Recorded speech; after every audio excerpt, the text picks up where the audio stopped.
UP scholarship से संबंधित उत्तर प्रदेश के लाखों छात्र छात्राओं के लिए इस वक्त की बहुत बड़ी खुशखबरी आ रही है। इस वक्त की सबसे बड़ी अपडेट है, चुनाव के बाद छात्रवृत्ति की जो नियमावली है उसे बदला जाएगा। अब स्टूडेंट्स को बहुत सारी प्रॉब्लम्स होती हैं, उन प्रॉब्लम्स को सॉल्व किया जाएगा। अब कोर्स बदलने पर मंडल स्तर पर डाटा में बदलाव करवा सकेंगे स्टूडेंट्स। पहले क्या होता था, आपको कोर्स बदलने पर आपका जो डेटा था वो ब्लॉक हो जाता था, जिसके लिए आपको लखनऊ भागना पड़ता था, फिर लखनऊ से आपका जो डेटा था वो सही होता था। अब ये जो चीज़ें हैं ये मंडल स्तर पर हो सकेंगी, ठीक है। आपका ज़िला जिस भी मंडल में आता होगा उस मंडल में जाकर आप अपने स्कॉलरशिप फॉर्म को सही करा सकेंगे। इस वक्त की सबसे बड़ी अपडेट है, इस पर पूरी अपडेट आपको मिलेगी। अगर आप चैनल पर नए हैं तो चैनल को सब्सक्राइब करके बेल आइकन जरूर प्रेस कर लीजिए और इस वीडियो को अपने अदर फ्रेंड्स के साथ भी शेयर कर दीजिए।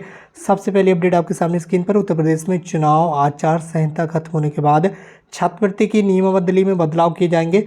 बीच में ही एक कोर्स से दूसरे कोर्स में दाखिला लेने पर पोर्टल पर डेटा में आवश्यक बदलाव मंडल स्तर पर ही हो सकेंगे। अभी क्या होता था, अगर कोई स्टूडेंट्स किसी भी एक कोर्स की पढ़ाई कर रहा होता था, जिसकी बीए कोई स्टूडेंट्स कर रहा है, उसने 1 साल कंप्लीट कर लिया या 2 साल कंप्लीट कर लिया, ठीक है, और वो बीच में ही छोड़कर उसने किसी दूसरे कोर्स में एडमिशन ले लिया, ठीक है, किसी भी दूसरे कोर्स में एडमिशन ले लिया, तो उस स्टूडेंट्स का जो स्कॉलरशिप का फॉर्म था वो नहीं भर पाता था। स्टूडेंट्स के फॉर्म में प्रॉब्लम होती थी, ठीक है।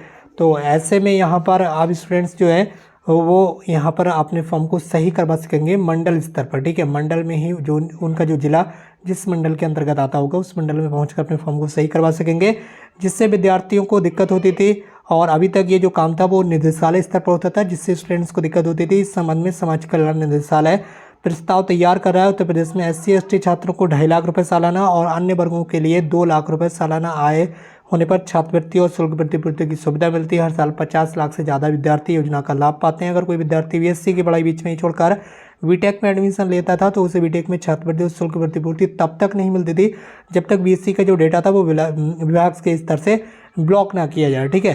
तो यहाँ पर इस काम के लिए अभी विद्यार्थियों को निदेशालय आना पड़ता था, इससे निदेशालय में भी काम का भार काफ़ी बढ़ जाता था। इस समस्या से निपटने के लिए फैसला किया गया कि अगले शैक्षणिक सत्र से पुराना जो डेटा है वो ब्लॉक करने की जिम्मेदारी अब मंडल स्तर पर तैनात उप निदेशक समाज कल्याण विभाग को दे दी जाएगी।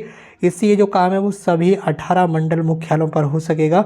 उत्तर प्रदेश में 18 मंडल हैं, तो सभी मंडल मुख्यालयों पर आपका ये जो काम है वो हो जाएगा। इसके अलावा भी विद्यार्थियों की सुविधा के लिहाज से कई अन्य संशोधन भी प्रस्ताव किए जा रहे हैं। इन पर अंतिम मोहर जो है वो उत्तर प्रदेश गवर्नमेंट ही लगाएगी। फिलहाल आप हमारे साथ इसी तरह से बने रहेगा। अगर आप चैनल पर नए हैं तो चैनल को सब्सक्राइब कर लीजिए। आज की इस वीडियो में बस इतना ही, मिलते हुए एक नई वीडियो में एक नई इन्फॉर्मेशन के साथ। Thank you so much.